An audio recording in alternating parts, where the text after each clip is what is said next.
عليكم ورحمة الله وبركاته نحمد الله العظيم ونصلي على رسوله الكريم أما بعد அன்பான பெரியோர்களே, ஜமாத்தார்களே, அல்லாஹ்வின் அருளால் தராவி தொழுகையை தொழுதுவிட்டு நன்மையான காரியங்களை பேசுவதற்காக கேட்பதற்காக நாம் எல்லாம் அமர்ந்திருக்கிறோம். ரப்புல் ஆலமீன் நம்முடைய எல்லா அமல்களையும் பரிபூர்ணமாக குறையில்லாமல் நிறைவாக அல்லாஹ் ஏற்றுக்கொள்வானாக. ஆமீன். அருமையானவர்களே, ஒரு ரமலானுடைய மாதத்தை நல்ல முறையில் அடைந்து ரமலான் மாதத்தின் இறுதி நேரத்தில் நாம் இருக்கிறோம். சஹாபாக்களுடைய நிலைமை ரமலானுடைய விஷயத்தில், ஒரு ரமலானுடைய மாதம் வருவதற்கு 2 மாதங்களுக்கு முன்னாலேயே இதோ ரமலான் நம்மை எதிர்நோக்கி வருகிறது என்ற சந்தோஷத்தில் இருப்பார்கள் சஹாபாக்களுடைய நிலைமை. அதே சஹாபாக்கள் ரமலானுடைய மாதத்தை அடைந்து அந்த ரமலான் மாதம் முடிய போகிற போது ஏதோ தங்களுடைய வீட்டில் யாரோ இறந்தது போன்ற துக்கத்தில் இருப்பார்கள் சஹாபாக்கள். பாக்கியமான ரமலான் நம்மை விட்டும் போகிறதே, இனி அடுத்த ரமலான் வரைக்கும் நாம் உயிரோடு இருப்போமா இல்லையா, இந்த ரமலானில் நாம் செய்த நன்மைகளை எல்லாம் அல்லாஹ் ஏற்றுக்கொள்வானா மாட்டானா, நாம் நோற்ற நோன்புகள், நாம் தொழுத தொழுகைகள், நாம் செய்த இபாதத்துகள், நாம் ஓதிய குர்ஆன் திலாவத்துகள், நாம் செய்த தர்மங்கள், நாம் செய்த சகாத்துகள், எவ்வளவோ நன்மையான காரியங்களை செய்திருப்போம். அதையெல்லாம் அல்லாஹ் ஏற்றுக்கொள்வானா மாட்டானா, எவ்வளவு நன்மையை தரப்போகிறான் என்கிற ஏக்கத்திலேயே நிறைய சஹாபாக்கள் ரமலானுடைய கடைசி நேரத்தில் ரொம்பவும் துக்கப்பட்டவர்களாக இருப்பார்கள்.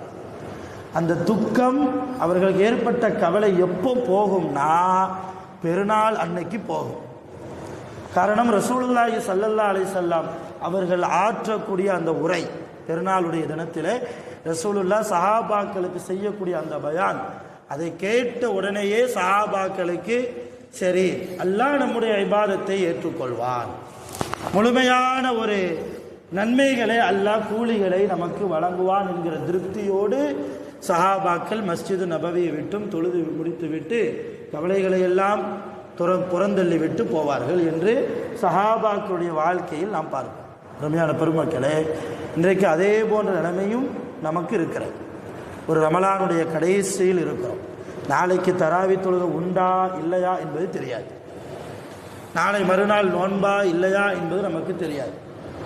அல்லாஹ் நாடினால் நாளை மறுநாள் நமக்கு ஈதுல் ஃபித்ராக கூட இருக்கலாம், அல்லது நோன்பாக கூட இருக்கலாம். கணிப்பு ஒரு பக்கம் இருந்தாலும் அல்லாஹ்வுடைய நாட்டம் அதற்குத்தான் முதலிடம். அப்படி இருக்கிற போது அருமையான பெருமக்களே, பெருநாள் குறித்து சில விஷயங்களை நம்ம தெரிஞ்சுக்கிறோம். ஏற்கனவே நாம் தெரிஞ்சிருப்போம், இருந்தாலும் ஞாபகப்படுத்தும் முகமாக சில செய்திகள்.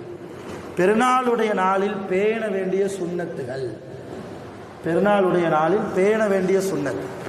நாளை பெருநாள் என்று தெரிந்தால் இன்று இஷாவிலும் மறுநாள் ஃபஜ்ரிலும் தொழுகைக்கு பின்னால் தக்பீர் சொல்ல வேண்டும். இது சுன்னத். ஹஜ்ஜி பெருநாளில் 23 வக்து சொல்லுவாங்க.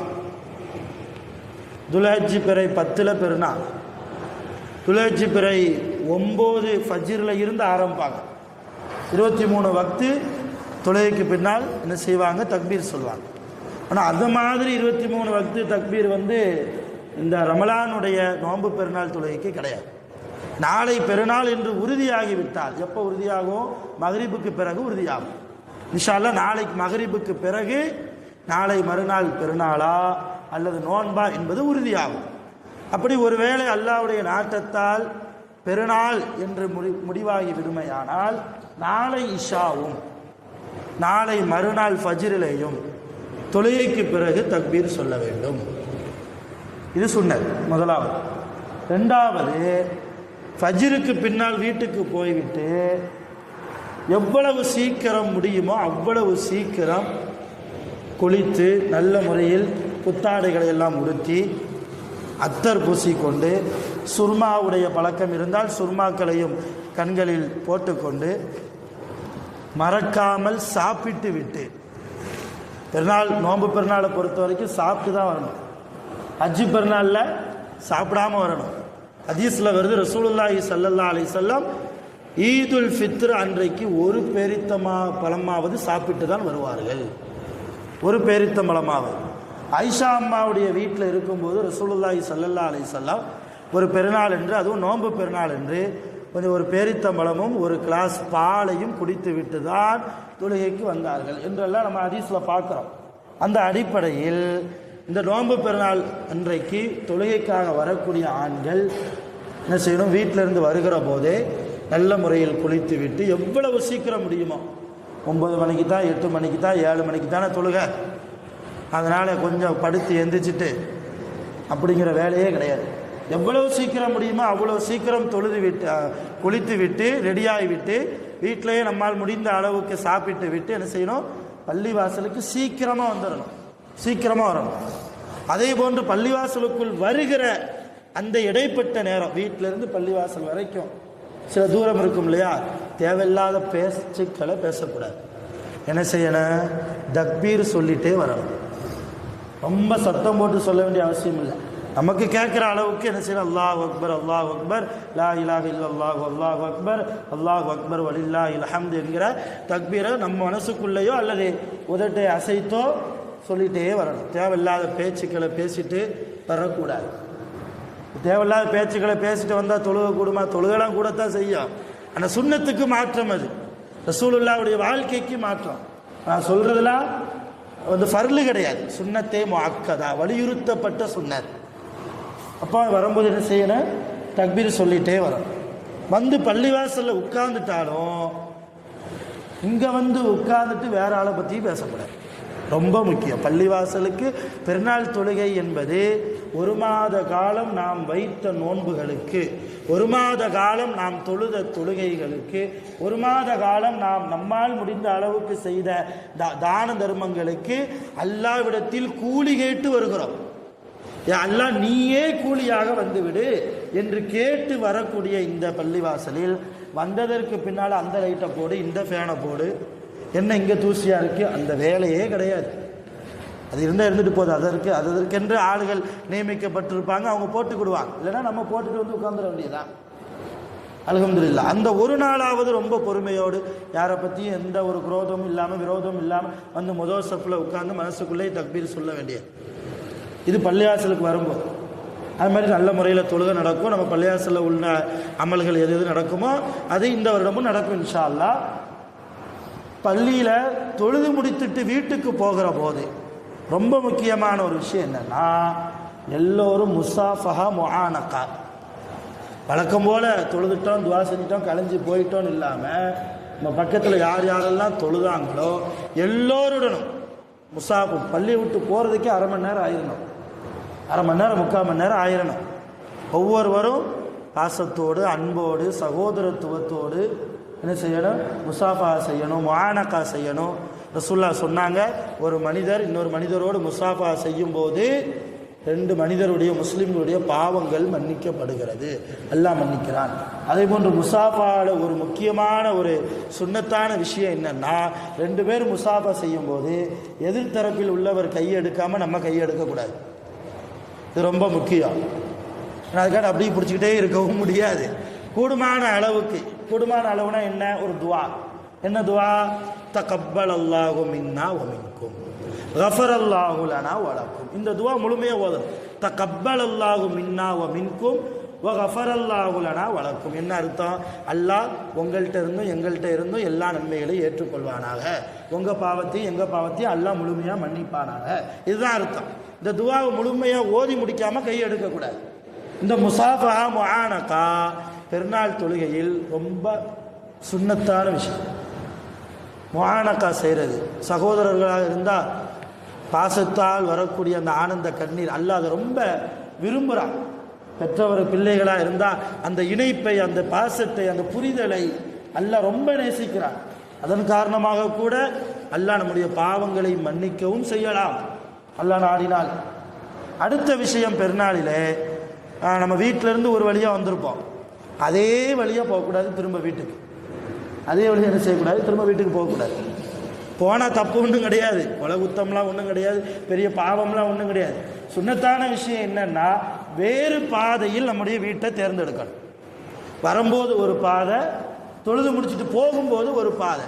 அதே போன்று தொழுது முடித்து விட்டு போகிற போதும் தேவையில்லாத பேச்சுக்களை பேசாம சந்தோஷத்தோடு என் ரப்பிடத்தில் நான் 1 மாத காலம் நோன்பு வைத்து நல்ல முறையில் இபாதத் செய்து அல்லாஹ்விடத்தில் நான் கூலியை பெற்றுவிட்டேன், அல்லாஹ் எனக்கு கூலியாக வந்து விட்டான், என் வாழ்க்கையில் இனிமேல் எந்த முசீபத்தும் இருக்காது என்கிற நம்பிக்கையோடு சந்தோஷத்தோடு அல்லாஹ்வை புகழ்ந்த வண்ணம் அல்ஹம்துலில்லாஹ் யா அல்லாஹ் அடுத்த ரமலானையும் எங்களுக்கு தரா என்ற துஆவோடு என்ன செய்யணும், வீட்டுக்கு வேறு பாதையில் போகணும்.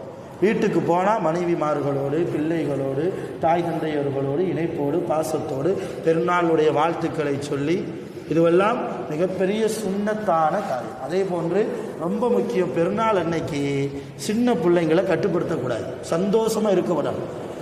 நீ அங்கே போவாத இங்கே போவாத, பைக்கில் போகிறாங்களா பையன் போயிட்டு வாப்பான்னு துவாவோடு அனுப்பணுமே தவிர தேவையில்லாமல் அந்த நாள்லையும் பிள்ளைகளை கண்டிக்கிறது உகந்த நாள் அல்ல. எந்த அடிப்படையில் சொல்கிறோம்னா, நபி ஸல்லல்லாஹு அலைஹி வஸல்லம் அவங்க காலத்தில் ஆயிஷா அம்மாட்ட ரசூலுல்லாஹ் சொன்னாங்க, அபிசீனிய நாட்டினுடைய வீரர்கள் பெருநாள் இந்த நாளில் மல்யுத்த விளையாட்டை விளையாடி கொண்டிருக்கிறார்கள், நான் போய் பார்க்க போகிறேன், நீயும் வாரியா என்று கேட்டார்கள் நபி ஸல்லல்லாஹு அலைஹி வஸல்லம். ஆயிஷா அம்மா நானும் வர்றேன்னாங்க. நபி ஸல்லல்லாஹு அலைஹி வஸல்லம் அந்த விளையாட்டு மைதானத்திற்கே போய் சென்று ஒரு ஓரத்தில் கைகட்டி நின்று விளையாட்டை, சிறுவர்கள் விளையாடக்கூடிய, வாலிபர்கள் விளையாடக்கூடிய அந்த வீர விளையாட்டை வேடிக்கை பார்த்தார்கள்.